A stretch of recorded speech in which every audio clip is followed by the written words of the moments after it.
সন্দেশখালী বিতর্ক পিছু ছাড়ছে না বসিরহাটের সাংসদ নুসরত জাহানের।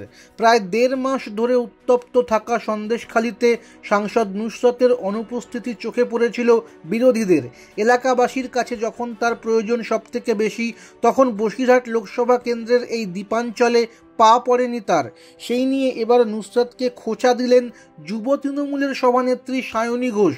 দলীয় কর্মসূচিতে গিয়ে সায়নী বলেন, একজন নির্বাচিত জনপ্রতিনিধি হিসেবে তার সেখানে যাওয়া দরকার ছিল। বৃহস্পতিবার কলকাতা পুরসভার ১০১ নম্বর ওয়ার্ডের পাটুলিতে ব্রিগেডের সমাবেশের সমর্থনে দলীয় সভায় এসেছিলেন সায়নী।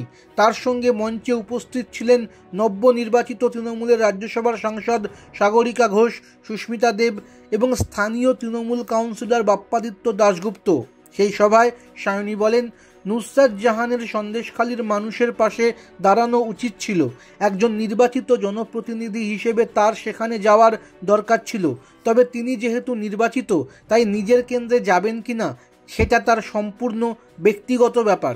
মমতা বন্দ্যোপাধ্যায় সন্দেশখালীর মানুষের জন্য অনেক করেছেন, সেখানকার মানুষের পাশে দাঁড়িয়েছেন। তবে এখনও বলছি, একজন নির্বাচিত জনপ্রতিনিধি হিসেবে নিজের কেন্দ্রে যাওয়া সম্পূর্ণ ব্যক্তিগত বিষয়। তবে এটাও ঠিক যে ওর বসিরহাটে যাওয়া উচিত ছিল।